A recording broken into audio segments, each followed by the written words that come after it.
The roadmap. Benzinga's new NFT show. We've had some great teams on. The teams behind Pixel Vault, Art Blocks, Robotos, The Doge Pound, Oniforce, Crypto Dads, Lazy Lions, Supduck, Wall Street Bulls, and more. We also did an NFT giveaway. Stay tuned. We got more giveaways coming your way soon.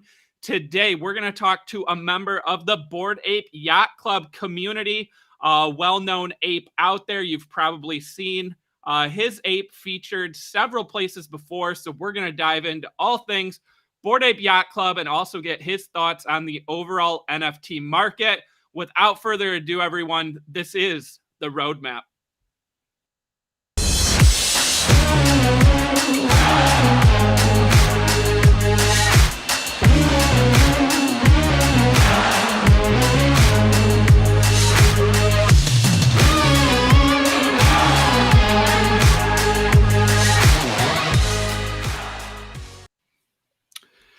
Hey everyone, yeah, as I said, it's roadmap time. Mitch in the chat there, of course, calling it out. And as you can see on your screen, your comments in the chat will appear live on the stream throughout the episode. So make sure to interact with us. And by us, I mean myself and my co-host, Maz. Maz, what's going on, buddy? How you doing on this Tuesday? Yo, what's up, Chris? How you doing, man? I'm doing fine. Doing great. Happy to be back. You know, Tuesday is always that nice first show of the week, right after that long lull, of shows Tuesday, Wednesdays, and Thursdays. And of course, last week we only had one show, but we're back in full force this week, Maz. So I'm super excited to kick off the week today. And, we're going to be talking about that NFT that we have talked about probably every episode since we began, and that of course is Bored Ape Yacht Club. Maz, I mean, I don't think Bored Ape needs any introduction, right? This is a project that a lot of people are familiar with, they know, and we have seen the valuation just absolutely skyrocket this year. Absolutely. I mean, yeah, we see them everywhere, man, and we've seen some collaborations happen throughout the year. And I'm excited for today's episode. I want to pick the brain of our guests today and kind of see what's going on in the ape world. Yeah, and you said it, Maz, right? We are going to pick the brain today of Bored Ape number 1037 himself, Josh Ong. So joining us on the roadmap today, we want to welcome to the stream Josh Ong. How you doing today, Josh? I'm great. Yeah, thanks for having me.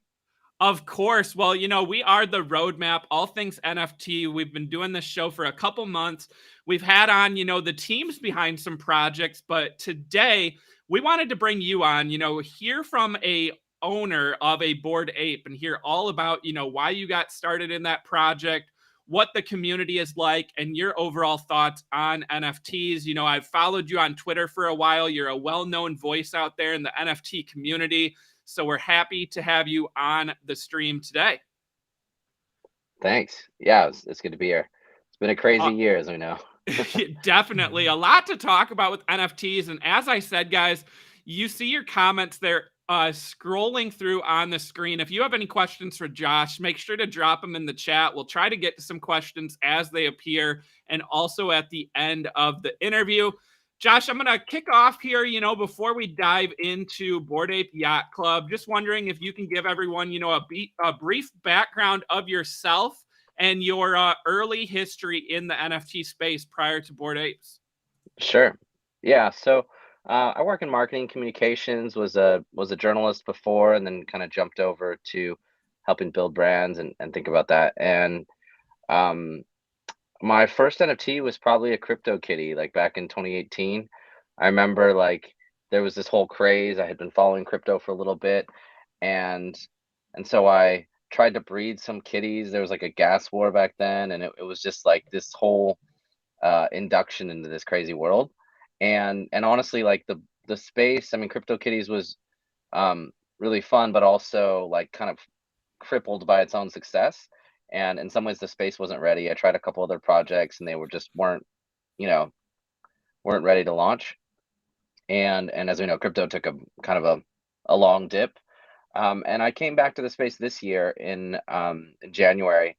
I'd bought some Top Shot packs during the closed beta, and then you know, the conversation around NFTs just changed to me, like, you know, starting around January, where this sense of digital ownership really, I think, started to take hold for people, and we started to see that with a lot of kind of inbound interest in Top Shot. So from there, I started racing Zed Run horses, which is, you know, digital horse racing game on the blockchain. And then kind of this fateful day, I happened to see these apes coming across my timeline, and I was like, what is this? This is funny. And so I minted one, went to sleep, woke up, and like, you know, everything had sold out overnight. Things were crazy. So was super excited to be part of that community. And then from there, it's been a roller coaster. That's awesome. You know, we always love hearing, you know, what the first NFTs were that people got involved in. And Josh, you know, your comments follow what a lot of people we've had on have said. You know, we've had some early beginners talking about crypto kitties, but NBA Top Shot seems to be a very familiar name for a lot of people, you know, bringing them to the NFT space. That's something Maz and I have talked about a lot. So you were able to mint a Bored Ape. Not a lot of people can say that. You know, the project has grown in popularity and value and brought new faces to the project. But let's talk a little bit about Bored Ape 1037. So I'm assuming that's the one that you minted. Do you own any other Bored Apes, or have you owned more than one along the way? Yeah. So for a long time, I only had one ape, and it was kind of like it was my identity. You know, now I dress like my ape when I go out, um, and then in July or so, I came into some ETH from working on a project, and you know, realized like, okay, if you know, it doesn't matter what the floor price of a Bored Ape is if I never sell, because this is my identity, it's my forever ape. I kind of needed a second one to have a little bit of upside. So I picked up a second ape, which is like a spacesuit bowler hat, which I've affectionately named a Clockwork Banana because of his hat. But yeah, so I have two apes, a dog, a few mutants, and that's kind of my little ape family. Are you matching shirts right now, by the way? I think I just noticed that, right? Yeah, With the yeah. ape? So Yeah. we, you know, Ape started like, you know, trying to find like the specific shirts or hats or everything, and someone flagged for me on Amazon. You can buy this shirt, and it's the Hawaii shirt that Tom Selleck wears in Magnum PI, and I Nice. guess that was Ah, the art inspiration for, you know, for the trait. And so I picked up a couple of these, and they're my go-to dress up outfit. good. That's awesome. Perfect, Josh. That leads into my next couple questions here. You know, you mentioned that this Bored Ape is part of your identity. You know, we've seen this Bored Ape, this particular one with the Hawaiian shirt. You know, I've seen featured. You know, when people highlight Bored Ape or they show off, you know, different images. So I think your ape alone, you know, is pretty iconic. You mentioned it's your forever ape. You know, it's part of your identity. So I'm guessing you know that you're never going to sell this ape, but I have to ask, right? We saw a post go viral on someone not willing to sell their CryptoPunk for any amount thrown out there.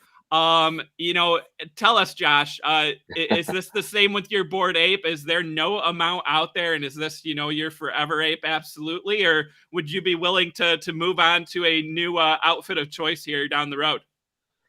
Yeah, I mean, I'm pragmatic, so I think I have to say there is a price for my ape. I doubt it's anything people are willing to pay at this point.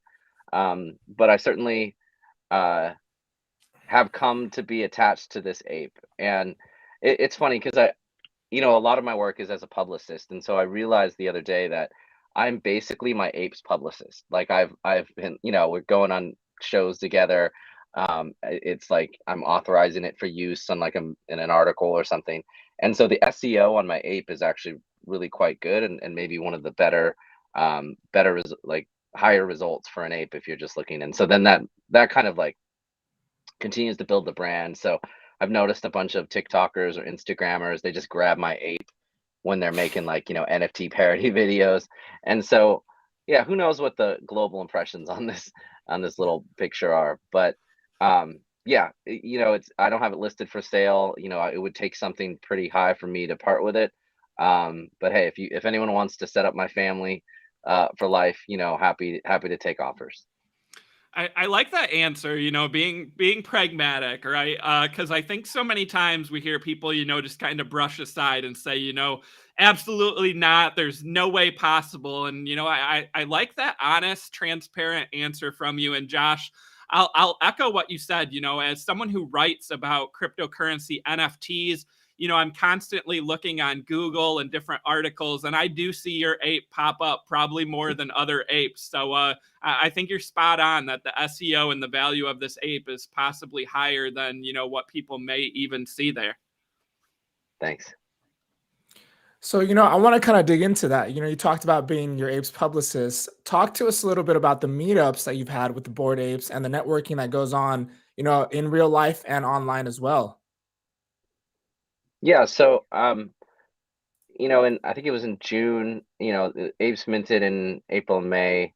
And shortly after, like I met up with a few apes. Some of them were going to this like Nets playoff game, so we just met outside the stadium and had like a really good time. Just like grab a couple beers, and from that initial meetup, it was like, these two folks are like want to start a business together. These two are talking about like working on some art. Like we're getting ideas for how to like combine forces. And I realized, like you build community online, you build community in the metaverse or Web3, and we should also, kind of post pandemic, start thinking about how to kind of bring that into the real world.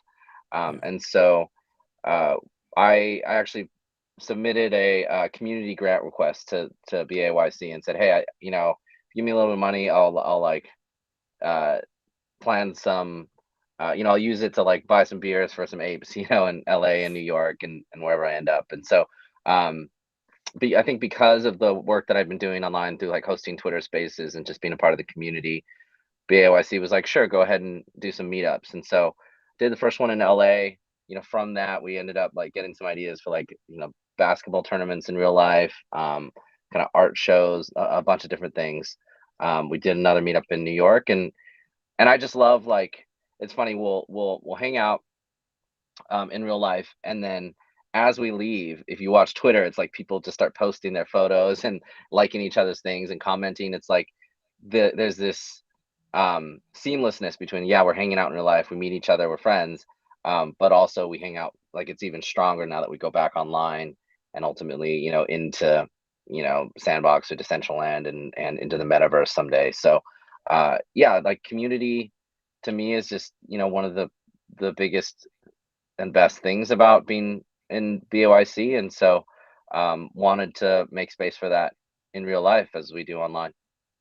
Love that. I think the biggest event that I've seen was NFT New York, the Board Ape like concert and festival there. Talk to us about that, man. How was that being there? Just looks so crazy online. I can only imagine what it felt like in person. Yeah, that was super fun. And I had a crazy idea like over the summer, and I reached out to BOIC. It was like, a lot of apes are coming in town for NFT NYC. Why don't we do something? I'd like rent a boat and we just like, hang out. And Oh, yeah. BOIC like had some money from their mutant sale, and they're like, let's do it. So they kind of bankrolled it and started running with it. So we turned that into Ape Fest, and they definitely took, up the production a lot with the warehouse party and bringing in event planners and things like that.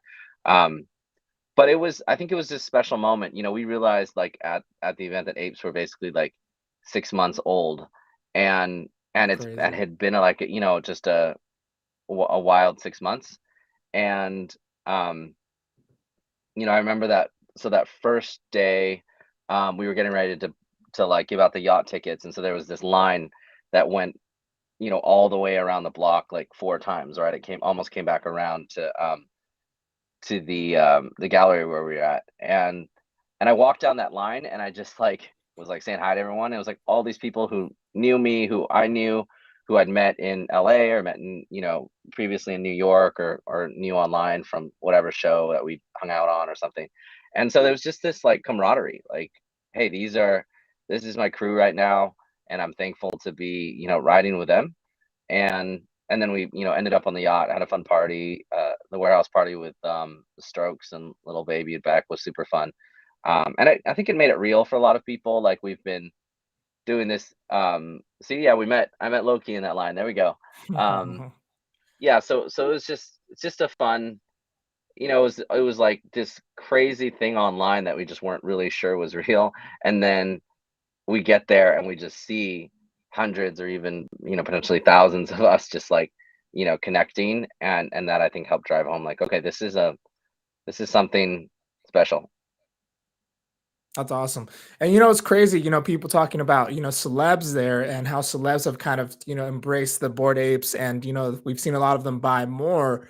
Have you had any cool interactions with any celebrities either in real life or through the DMs, trying to buy your ape or anything like that? Um, nothing too crazy. I mean, I've had some really fun interactions with, um, a handful of celebrities who are getting into NFTs and have wanted to chat. Um, I always love like I'll cheer on anyone who joins the yacht club. But obviously when someone who's a public figure joins, it's kind of extra fun. So we'll like, hop on their Twitter and comment, and it's always fun when they follow back because you just kind of feel like, oh, that now I feel like that there's a two-way there, as opposed to Yeah. what we're used to with a lot of celebrities, which is just kind of like observe from afar and enjoy their entertainment. But I think one of my favorite moments was like Steph Curry joining BAYC, and like when he changed his profile pic and hopped in the Discord, like that was just a really crazy moment where he's someone I really look up to and enjoy watching him play. I'm gonna go to the Knicks game, Warriors game tonight, and hopefully see him set Oh, that record nice. with. Record So breaker tonight. Yeah. yeah, so it's like 10 or 11 of us apes. We got tickets. We're gonna go, gonna wear our gear, go support him. So yeah, Hell yeah. it that makes it, obviously I probably would have been there even if I wasn't an ape or he wasn't an ape, but this just makes it like kind of a little fun. Like where else can you find a club that you bought you joined for $250 and then Steph Curry joins later for 100,000 or whatever it was. Yeah, what's crazy is I see Steph Curry's ape everywhere, like on TikTok and Instagram. So many people use it as their profile picture now, and I recognize it, a mile away. And it's crazy to see that. I think that's great for apes. When people do that, how do you feel if people, use your ape as their profile picture that you may not even know who they are? Yeah, I see that a lot. I mean, my biggest concern is just making sure that nobody's scamming.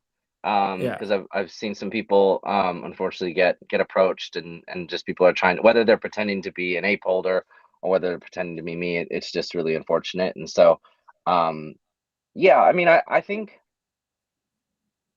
my goal is to build a strong IP with this ape, and in some ways people using it helps me, and in other ways like I have to find ways to kind of like protect it. And so um I'm looking forward to like, NFT verification on Twitter because I think that'll solve it. It's just like Yes. there'll be one verified me. And then if other people are using it, it's like, okay, like I'm not going after everybody with like 10 followers who's like, you used my JPEG. Um, but I will, I'll file a DMCA claim against anyone who's pretending to be me and asking for money, because that's just, I don't want anyone to get taken out there. Absolutely. And I feel like we've seen that a lot. I've heard over the last couple of weeks, some apes, losing their apes, frequently, even through hardware wallets, or there's just so many scams out there right now, obviously because they're so popular. So yeah, I love that you mentioned that. That's a great point. Um, kind of shifting gears here, I would love to, or we would love to hear your thoughts on the Adidas and Bored Ape Yacht Club, partnership that's kind of brewing up. Give us your thoughts on that. Yeah, I mean, I was really impressed with how Adidas entered the metaverse, as we say. I thought that I mean, I know some of the folks inside, their fellow apes, and so I've been chatting with them for months, and I think I remember some of them when they were like originally shopping for their apes. I kind of talking to a few of them, and so I've known for a while that they had internally some advocates who said, hey, there might be something here, and there could be an opportunity to work on something. So but seeing how they did it, I thought was a nod to the community, and Yeah. they found a way to do it in a way that kind of didn't just like come in with their own message and kind of squash everything. Um, so I'm excited for the partnership. I bought a Adidas track jacket to support them, and Nice. when I go out, I mean, I have like Nikes and Yeezys, or Nikes and Adidas, and I'll like, maybe maybe give me an edge to put on some of those Adidas shoes every once in a while. But I think everybody's welcome in the metaverse, brands or not. But I also, part of my work is encouraging brands to be thoughtful about, what's different in a Web3, what that ethos is, what the community and culture is, and how they can listen and match that, as opposed to just kind of like jump in and kind of copy some jargon on social and hope that they can, GM. yeah, yeah. Yeah. So, everyone's, everyone's gonna come and have their own agenda, but hopefully it's we make it align and make it a win for everybody. Yeah, no, that's a great point that you made. I agree with the way Adidas has kind of come into the, NFT space. They've done it very well. We've seen other companies come in as well, and like you said, the jargon and everything is not very transparent. So yeah, shout out to Adidas. What do you think happens next? Do you think they buy a bunch of the apes for their brand, or what do you see this becoming after this apparel launch and things that they're working on currently? Yeah, I mean, hopefully we see some like physical apparel. I know there's been talk about merch with combined with Punk's comic and their ape issue. But Yeah, I think what's most fascinating to me is we have these big moves, obviously, Nike this week buying Artifact yeah, Studios, and then also Adidas partnering with BAYC and G Money and Punk's comic. I want to see what they do in the metaverse, right? And so in these digital worlds, what kind of digital fashion are we going to end up with, and how is that going to engage with these storied brands, many of which we wear and love in real life. So and I hope that it's not just like, oh, we like took the 3D model of like this shirt and we just put it on your Bored Ape or your avatar. Like I hope that there's more to it than that, because with digital worlds, like the possibilities are incredible, right? The yeah. limitations of the materials and the physics of it all, like it's just completely different. So I want to see some more creativity. I want to see some more just kind of out there designs, and hopefully these brands will take some risks. Yeah, exactly. Yeah, so I'm curious to see how that plays, man, because it all happened so fast. Like you said, 6 months ago, apes weren't even out. Yeah. Yeah, definitely. Yeah, we got big news, right? Artifact and Adidas. Excited just like you to see, what is ahead for these projects and the metaverse. And speaking of the metaverse, topic that we've heard a lot about is the Sandbox and Decentraland, right? Two metaverse plays, valuations rising. I believe you were an ambassador for the Sandbox, Josh. Can you talk a little bit about the Sandbox and growth of the metaverse through this project?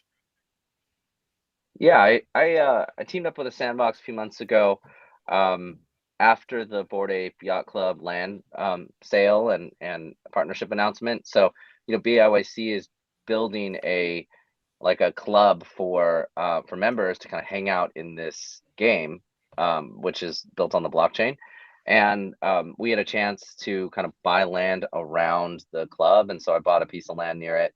And then I noticed that Sandbox was just signing some of my favorite projects, and so I was interested in kind of engaging more with the project, looking forward to the game coming out and being able to enter that world. And so my ambassador is just like kind of chatting with the Sandbox team, introducing them to the other communities that want to get involved, and then thinking through cool things that we can do in Sandbox. So I started playing the alpha the other week when they released it. I had to get a new PC for it, and it's been a lot of fun. It's very reminiscent of like Minecraft and Roblox, because you have that voxel aesthetic. But one of the cool things is you can create things and mint them as NFTs in the world. You can own your land and build on it or rent it out eventually. So I think there's a lot of potential. I like that they Sandbox approached it as like a game world, and so you can build little game experiences on each land, and develop those along with whatever creations and commerce you think about. So yeah, I mean, I spent time in Decentraland too, and some other platforms. I think the whole goal of the metaverse is like to have it be kind of many different expressions of it, and hopefully interconnected. And I think the way that I see it being interconnected right now is through NFTs, because I can, go to Sandbox and get my Bored Ape avatar there and hang out there as that's my identity. And then I can go to Decentraland and they can check my wallet and they'll see my ape and they can give me a 3D, model of my ape in that world, and I can play as my ape there. So, yeah, that's the goal, is something that can go between, different platforms. So the Sandbox and Decentraland, are the two big ones we hear about. Do you think there's room for lots of other metaverse players here, or will the Sandbox and Decentraland, kind of be the winners long term and kind of considered the OG and blue chips in the space? Yeah, I think we're still super early and there's room for many different platforms. I think in the same way that if you build digital worlds as in some ways mirroring the physical world, like, there's not just like one place that we go to hang out or shop at. Like there's like a bunch of different um formats and venues and businesses. And so that's my hope is, I guess my view is like it's not really meta if it's not a bunch of different things that work together. Otherwise it's just like one digital universe. And I think I think the big question is like who from Web 2 can make the jump into the metaverse and Web 3. So you look at like Fortnite and Roblox and Meta, Facebook, and a few other platforms that have a really good go of it. I think the bigger questions are, as we think about more immersive digital worlds, we'll think about higher fidelity 3D graphics. We'll think about virtual and mixed reality potentially being another layer. And so those are like technological hurdles and milestones that we can look at as we think about what it means to kind of go deep into a digital world. Yeah, I really like that, Josh. Talking about virtual reality and different aspects, and Web 2 becomes Web 3. Fortnite, Roblox, those are names that get thrown out there. When we started talking about metaverse, and obviously Facebook changing their name to Meta Platforms and kind of going all in now on the metaverse. You mentioned Punk's comic a little bit ago, and we were going to get into some other projects that you own outside of Bored Ape. I believe that you own some Punk's comic. Can you talk a little bit about your history with that team? We had G Funk from Pixel Vault on the show before, and we dove into some of the game theory and the history. But what is your experience with Punk's comic like? Yeah, I was fortunate to mint I think nine Punks comic during their kind of slow minting process, and I got in early where I should be able to claim issue 2 as well for being in the first 5,000 minters. And I think what appealed to me for the project, it was a little more than I usually would have spent at the time. But what I saw from them was the ambition to create a really expansive IP that was like connected back to the NFT world and characters, built out on characters that they owned. But to do it in a way that involved the community and early backers and rewarded them for participating. So it almost felt a bit like being like an executive producer or something, or being able to kind of invest in something early stage. And certainly like what I've seen from the team is a consistency to say like, hey, we're going to keep giving value back to our collectors, to the people that mint and support us. We're going to find game theory ways to reward them, and then have some fun with the choices. Do you do this or that? And both choices are great choices. One might be better than another for a short time, and then they might balance it out and give another reward to the other side. And so they're always just finding creative ways to share how they're winning with their collectors. And I think that to me was special. Like I read the comic and it wasn't, it didn't feel like 10 times better than another comic I'd read or bought, but at the same time I had a chance to be part of it and to win kind of early on. So we'll see where they go. Super ambitious with the meta hero universe and the game that they're wanting to build and develop, and the DAOs and DAOs within DAOs and all that. But happy to be a holder, and curious to see what's next. Were you able to get any of the Punk's comic too, the new issue, of course, featuring the Bored Apes? You know, I lost the gas war on that. I was like Ah, on my way out the door, and I was like, all right, I'll like submit a transaction, and I even sped it up once, and then I like left, and then later I was like, oh no, it failed. Um, but I'll have some coming once they do the issue one claim, so at least I'll have some. But you never, they always kind of hint like you might want to set, like, and so I have to think about, how do I spread my stuff out at every juncture, deciding like, okay, how do I keep some of the originals and then like burn or stake or trade whatever I need to get like some of the other ones. So it's like a meta game. It's kind of wild. Josh, you're pretty active, with NFTs and within the community. So one of the things we talk a lot about is, what do you look for in projects? So if you're going, and looking at an NFT, one that you may possibly, mint or buy secondary, what are some of the factors that you consider before making that purchase yourself? Yeah, I mean, I'm always interested in the team. Um, you're not always going to get like kind of full diligence on being able to know who everyone is, but to me, if a team is docs, it helps, um, or at least has like a public persona, especially nowadays when there's like so many projects springing up and some of the promises are so ambitious. Um, and then I do like to look at the art, but I'm kind of a utility guy, so I'm always curious. Like, I think for a lot of projects, just want to know what how they're doing, what they're doing that's like unique or interesting, and how they're gonna kind of add value back into a collection. But yeah, I mean, I'm an advocate for just like collect what you like, and if you have developed a taste, then other people will like it too, and it'll be something that hopefully holds value as well as being something that you enjoy. But like it really does come back to the team, because the team's the one that's going to deliver. The team's the one that's going to like execute, and um, you have to get to a place of trust.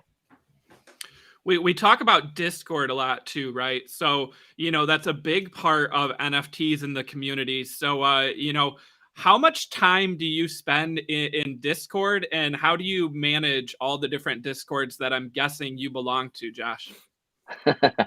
um, I'm in 200 discords, and I'd be in more except I'm maxed out. And so every time I join a new project, I have to find another one to leave. I'm like, oh, okay, like this one's kind of dormant. I guess I'll leave it. Um, and so maybe the answer is like, how do I manage? Like, I don't, because it's just like way too overwhelming for me to keep up with every single server I'm in. I found a pretty cool tool called GMGN. I think it's called gmgn.me, and it's basically like a newsletter that compiles the announcements from the major projects that I'm in. And so every night or morning, like I get an email. It's like, oh, um, BAYC said the mobile game's coming next week, and Gutter Cat said that they're airdropping this piece of art, and so it'll go down, and there's like 10 or 15 projects. So that to me is much more helpful than trying to like clear out my Discord mentions. But I spend a lot more time on Twitter than I do Discord, but it's been incredible, like how communities are being built in Discord, especially Web3 ones with token gating and other kind of DAO elements and things like that. So I'm looking forward to seeing. Hopefully, the product can improve to kind of adapt to some of those uses that are being added on by communities. And yeah, we need places to hang out online. Discord's one of them. Twitter's another. That's awesome. So one thing I want to ask you is, I'm in a bunch of discords myself, but it's really unorganized. I like the GMGN. I'm gonna check that out right after this. Any other tips that you have for a lot of us that have, that are in, 100+ discords? How can we organize it? Yeah, the way that I did it recently is I'm in this group chat with like, we get into projects together. And so now we're dividing up, and it's like, okay, you keep an eye on these like 3 projects and you tell me if we're missing anything. So it's not the most scalable solution, but in some ways, I think we have to make a choice, which is like, which are the communities and projects that we can be most present in, and like hope that that's, we can get the most out of that. And then the other ones just hope to kind of like I don't know, pipe in their announcements somewhere, or get a newsletter, something like GMGN, and find a way to filter the information, because it's just total information overload. Oh yeah. And I think, like, my strategy is not necessarily one that I'd recommend, because I just have a very diverse portfolio. I like to be in a bunch of different projects to kind of see what's new or support them, or kind of have a more um, a broader bet.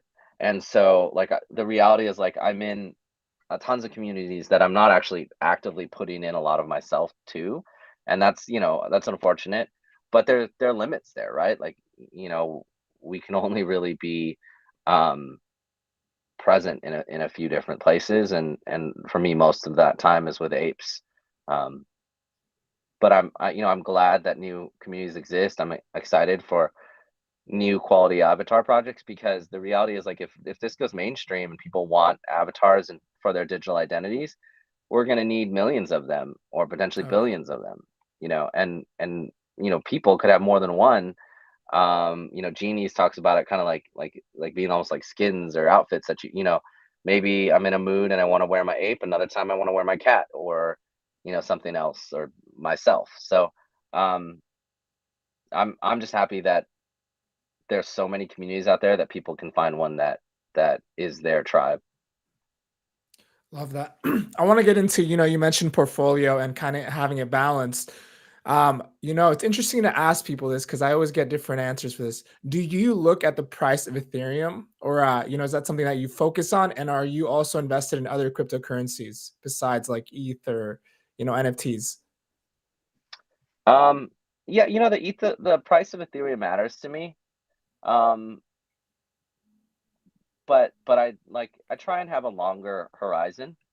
So it's like, if ETH was like 4,200 one day and it goes down to 3,800, like, I don't know, I'm not day trading, so it's not like a huge issue to me. Like, I'm a believer in the ecosystem and the technology and some of these communities, and so I'm here, for years instead of hours. And so, um, yeah, but I keep track of my portfolio. It's of interest to me. And um, as far as other coins, like, I have a few altcoins, and then I'm interested in DeFi, so I do some staking at times, or um, you know, there's all sorts of tokens that are tied to games, or um, like something like ENS that I got the airdrop for. So kind of glad to have a you know fungible and non-fungible exposure. But this year, definitely, like, I've tilted a lot of my portfolio toward NFTs, and I probably have to at some point, like, balance that out a little better, because some of those NFTs just took off so much that, like, it's way overweight toward NFTs right now. Yeah, no, completely agree with you. And that's another question that I was going to ask you is, what do you consider as a quote unquote blue chip in the NFTs right now? Yeah, I mean, CryptoPunks are the OGs, and I think Bored Apes, like, the team's really active. We do have the BAYC token coming later, and they announced a blockchain game coming, built by Animoca, and so there's going to be some fun stuff, coming down the pipeline from BAYC that they've announced. And then what else? I think I look to, like, Punk's comic, Clone X by Artifact. Hopefully, could be a new blue chip. I mean, it's a little early, but now with Nike's backing, that could be something that's pretty iconic. I'm a big fan of Cool Cats. I think they've got their pets game coming, as well as the milk token. So I think there's plenty of value in there. Um, I'm sure I'm forgetting a couple, but yeah, I think, like, the hope with a blue chip is just, like, someone who's going to deliver long term, and something that has a real sense of value, that isn't susceptible to kind of, that just, the market swings on, like, we're going to pump this, and then, oh, we don't want this anymore, and then, Yeah, rotation. Yeah. yeah, and so, yeah, hopefully find something that can be a little more stable. Yeah, nice. I love that. So my question for you is, you mentioned you're a big utility guy. we've seen some more utility in some projects. Some of them have definitely been, they've promised a lot, very ambitious. Where do you see NFTs going from this point on? As far as, we have tokens coming for a lot of big projects. Are we past that just PFP phase, or, where do you see NFTs going from this point on? Yeah, I mean, I think some of the trends I'm seeing for NFTs are like just the power of Web3 community. So it's interesting to see like Atom Bomb Squad, the Hundreds, the streetwear brand, create their own project. And now if you hold an ABS, you can sometimes get early access to some of their physical drops, like their Harry Potter Hundreds collab the other week. They're recognizing like, hey, if we use this token to kind of like gather this like tight-knit community, it's a very clear way for fans who want to participate in the ecosystem to decide like, hey, I'm gonna buy this and be part of the community and enjoy some of the perks. And so I think that's one great utility, is like using that to as almost like customer loyalty, or kind of like a super fan, and then finding ways to reward them. I think there's a ton of untapped like tech benefits that could be used with NFTs, especially when it comes to things like staking or DAOs for governance, or like smart contract things with like royalties. I think we have a lot more sectors like music and film and other areas that could benefit from thinking about what a digital asset that has a sense of decentralization and permanence to it, what that could mean for a bunch of different sectors. So the sky's the limit there. I think it's like superpower community or supercharged community moving into the metaverse with the interoperability that comes with NFTs, and then thinking about, if you have digital assets, what are the reflections from our real world interactions that we want to see in a digital good, and what are the things that we can do kind of uniquely or even better. So Josh, we've seen a lot of drama with CryptoPunks over the last couple of weeks, and me and Chris always ask each other, we've heard this question on and on Twitter. Do the Bored Apes pass the CryptoPunks, in your opinion?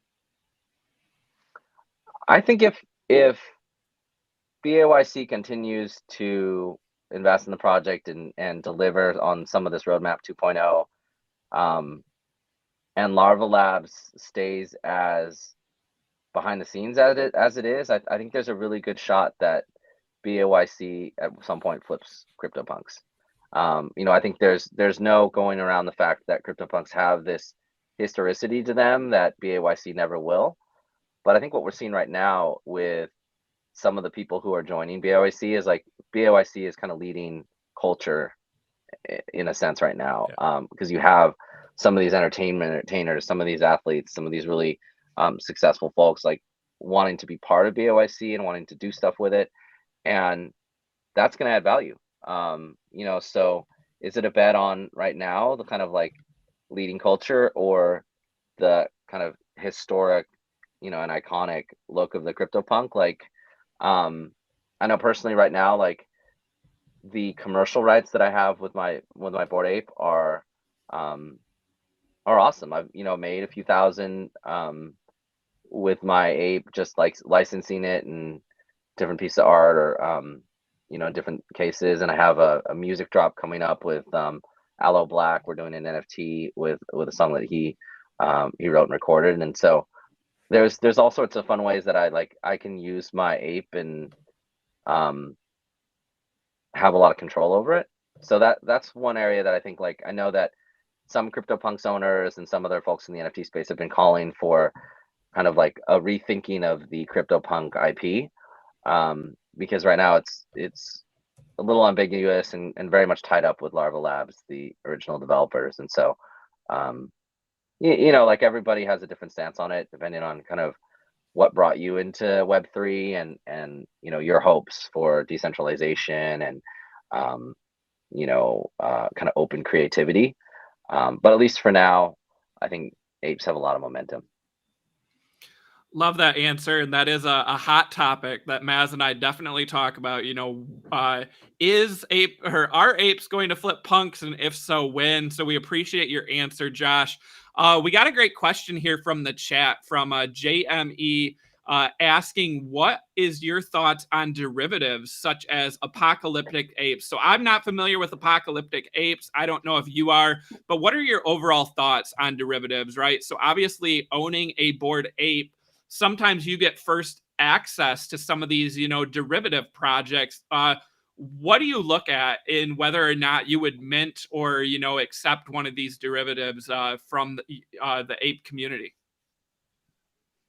Yeah, I mean, there were a lot of derivative projects that kind of were started by apes who are working in, on their own apes. And I thought those are really cool initiatives from the community. Like a good example is the Bored Ape Kids Club or Ape Kids Club. And so, an ape holder was like making these cute little baby apes.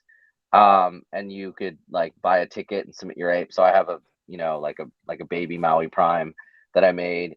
And they eventually kind of created their own generative collection with new traits and, but similar style.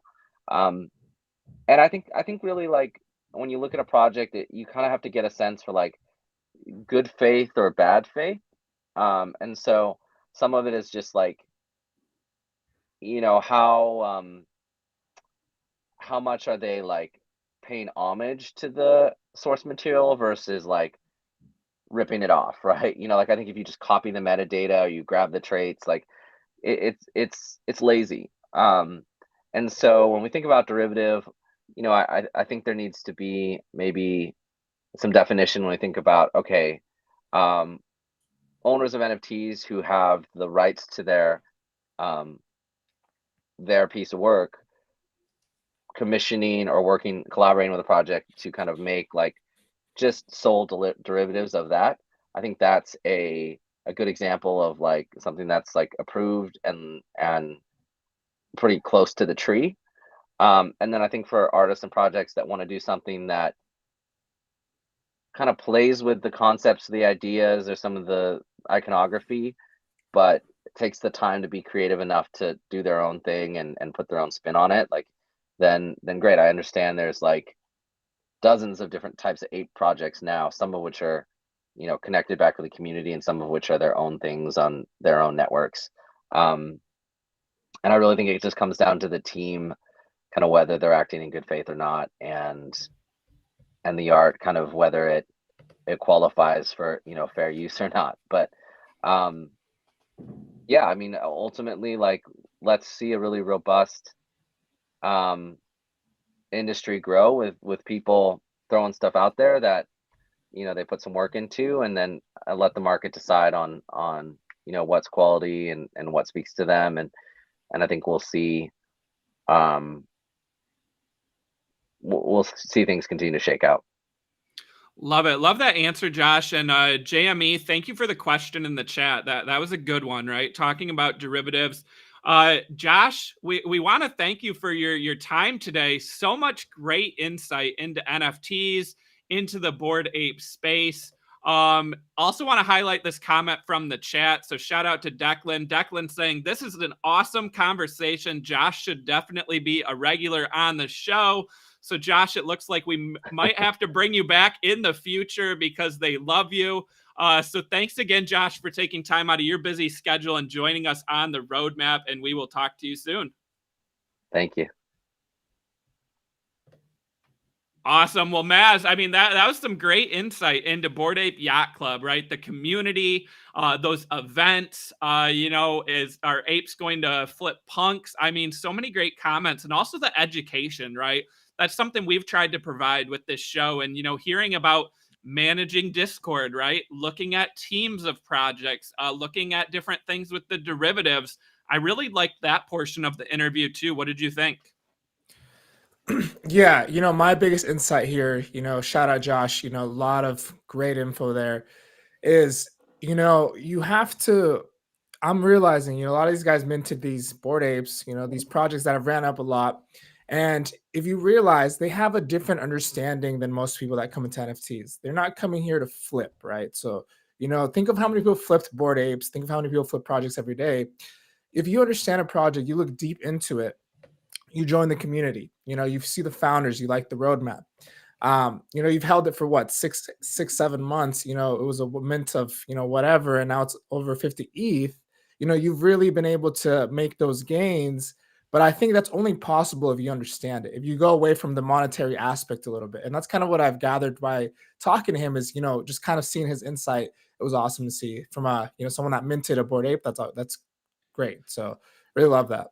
Yeah, I love that too. Someone who minted a Bored Ape, someone who minted Punk's comics, not a ton of people can say, that they were super early to these different projects. And not sell. Yeah. And not sell, right? I mean, you heard him say he had to add a second ape just because he found his forever ape. I also like his transparency, talking about, would he sell that ape down the road? Because, the person that said that with their CryptoPunk, that no price, no multi-million-dollar price tag would they sell. So again, we appreciate Josh's time. If you enjoyed that interview, let us know in the comments. Leave a comment after this video airs. Hit Maz and I up on Twitter. Tell us, hey, I really like Josh being on. We want to see him back on here. Maz, before we go, let's dive into some news and headlines. It's Tuesday, so we, of course, talk about the top 10 NFTs by sales volume from the week before. I look at this list, Maz, and 8 of the 10 last week were the same from the previous week. So not a ton of changes. Axie Infinity led the way, but down 25%. CryptoPunks actually moved back up into second place with a 59% increase.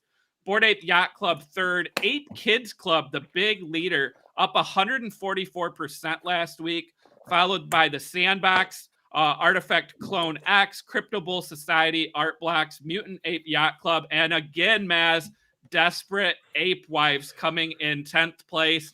What do you think? 8 of the 10, the same we talked about last week. Big jump for Punks and big jump for Ape Kids Club, and Artifact and Crypto Bull Society, the 2 new projects on the list this week. What do you make of this? Yeah, I mean, it's good to see volume in a lot of the same projects, so they've kind of stabilized there, which is great.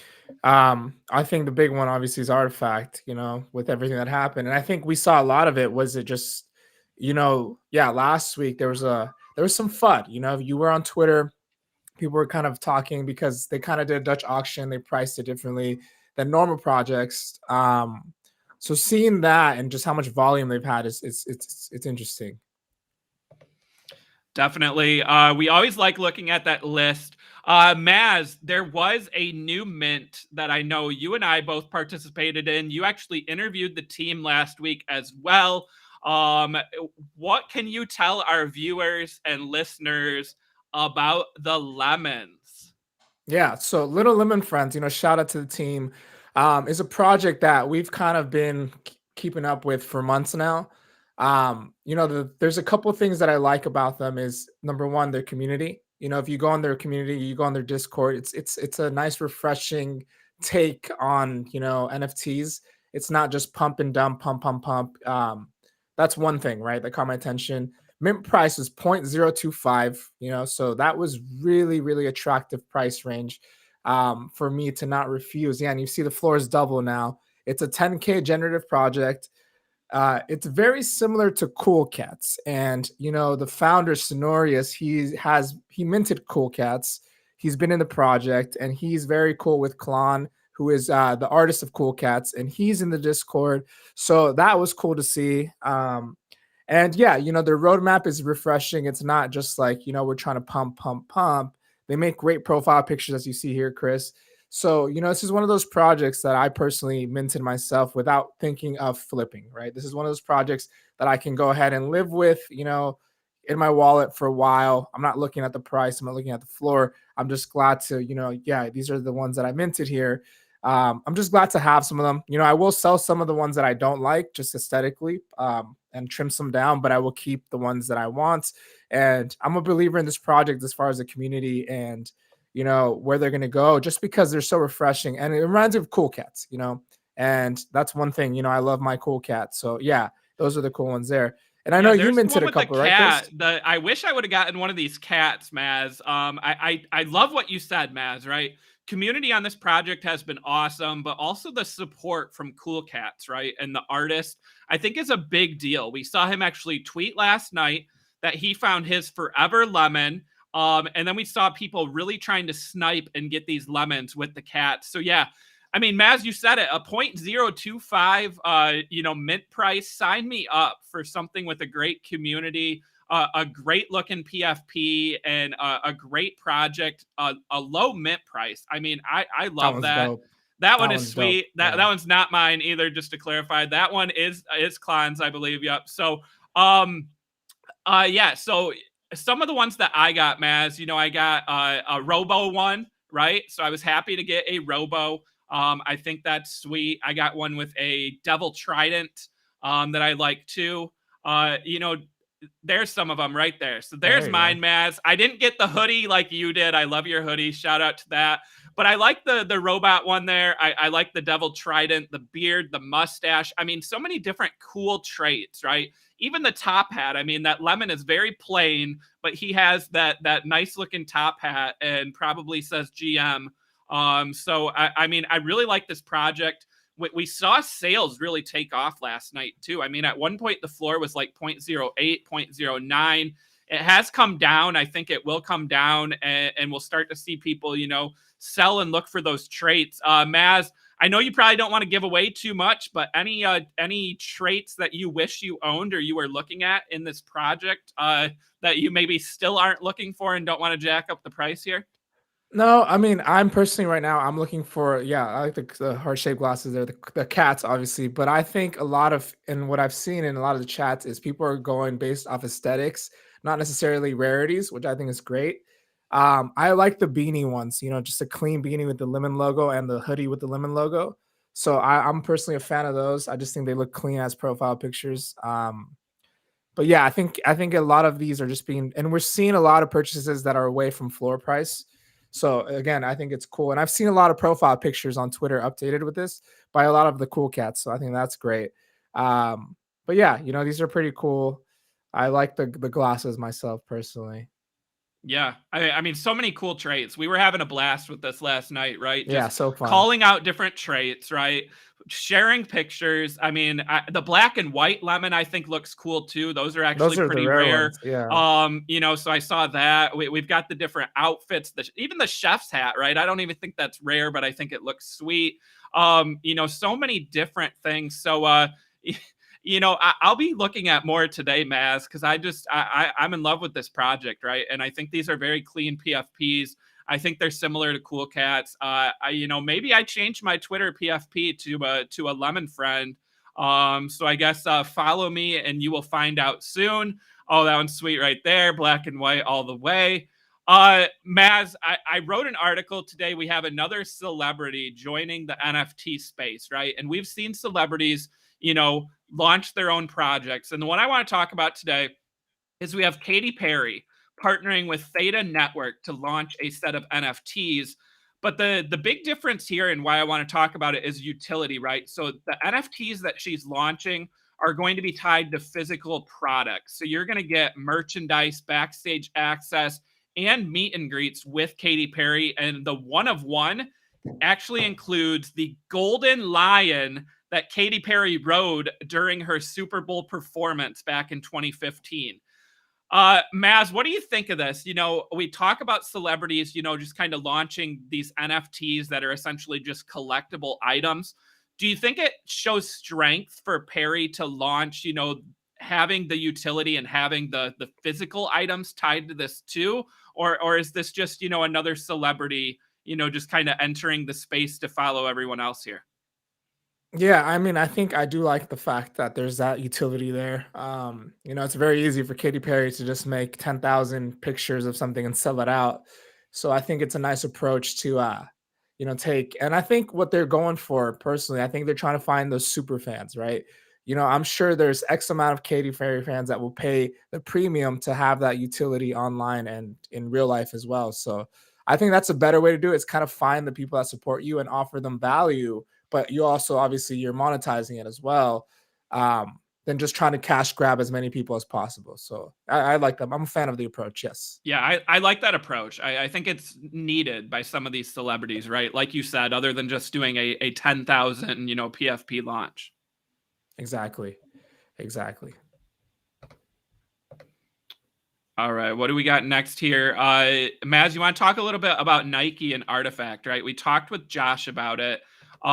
You saw this news yesterday. So Nike announcing they're acquiring Artifact. Were you, surprised by this? We've seen Nike enter the metaverse space, right? They're getting heavily involved with Roblox.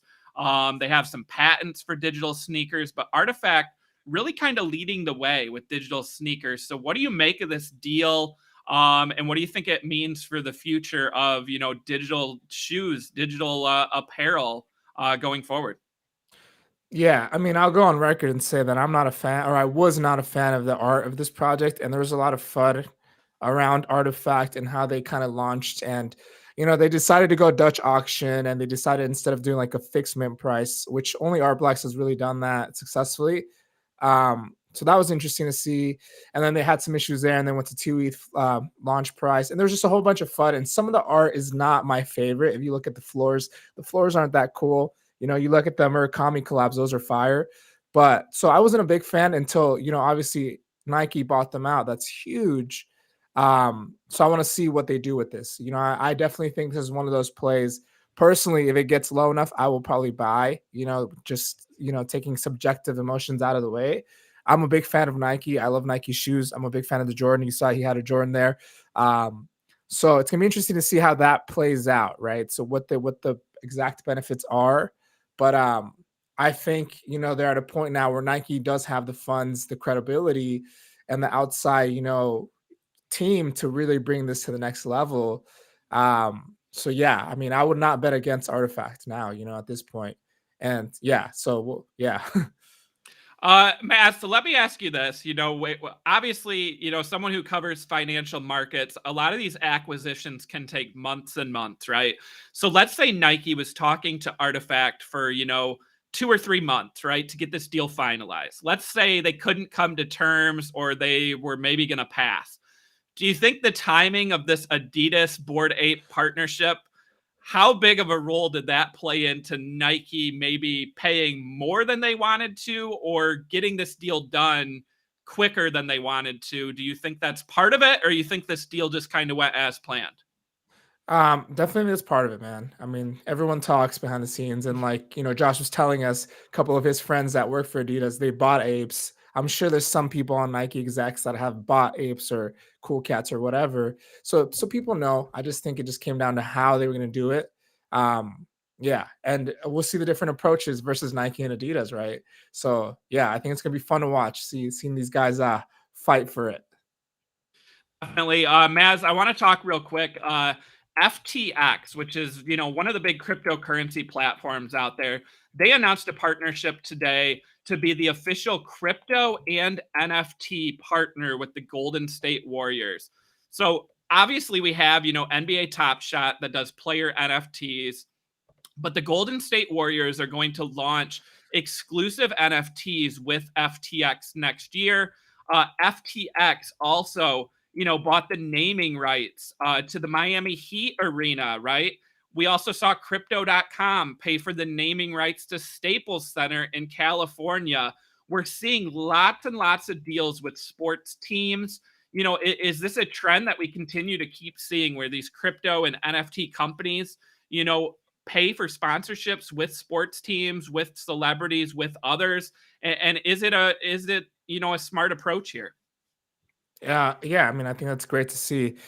I think we're at the phase, Chris, where now we're gonna have to start introducing more and more people into crypto, right? We're still early. Mass adoption hasn't happened. And I think as people, kind of get familiar with these names, crypto.com, FTX, over time, we'll start seeing more people, shift over to the crypto world, and we'll get a nice, increase in traffic in all avenues of crypto. So no, I think that's great. Yeah, I mean, Maz, great point, and I can't emphasize that enough, right? Josh even said it again. NBA Top Shot was one of the first NFT Yeah. projects that he really got into, and really then went heavy into NFTs. so many people, I mean, myself included, NBA Top Shot was one of those real big gateways into NFTs. I think this is a great deal by FTX, right? You're partnering with the Golden State Warriors. I mean, Josh just said it, right? Steph Curry, he could possibly break the record tonight, all-time three-point shots. They're a well-known franchise, well-known players, and now you're going to see that FTX logo all over their arena, all over their merchandise. I love it. And I think we're going to see just more and more people enter the NFT space via sports, right? Because it's similar to collecting sports cards, collecting, sneakers, collecting memorabilia, right? NFTs can have that same kind of thing. So I really think that the sports market ties well with NFTs. And I mean, Maz, we could be in for, this huge influx of new NFT buyers thanks to sports sponsorships and also thanks to the Coinbase marketplace that we have coming hopefully later this year or early next year when Coinbase happens, of course. Yep. No, exactly. That's what's up, Chris. I'm excited for that. So excited. Well, Maz, anything else to add today? I know we went a little over on time, but this was a good one, a great interview and some great news. Anything else that you're looking at or you saw in the news here? No, I mean, that's the thing. You never know. We'll be back tomorrow, and there's going to be something that happened that we don't know yet. So definitely, that's a great point, Maz. You heard him say it. We will be back tomorrow, 2 p.m. Eastern time. We'll be back covering news, headlines, and providing education. I saw some new faces in the chat today, Maz. We see a lot of the same loyal viewers. Shout out to our loyal viewers and listeners.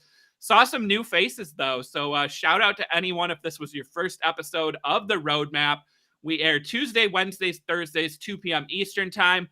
Maz also has another show called Looks Rare that airs right here on Benzinga YouTube Thursday nights, 8 p.m. Eastern time. So Benzinga is quickly becoming the space for NFT interviews and coverage. So make sure you like and subscribe to the channel. All right, guys. Well, that's going to do it for us. Thanks again to everyone who watched and listened along the way. Leave us a comment after this airs. Hit us both up on Twitter, and we will catch everyone tomorrow, 2 p.m. Eastern time. Thank you, everyone.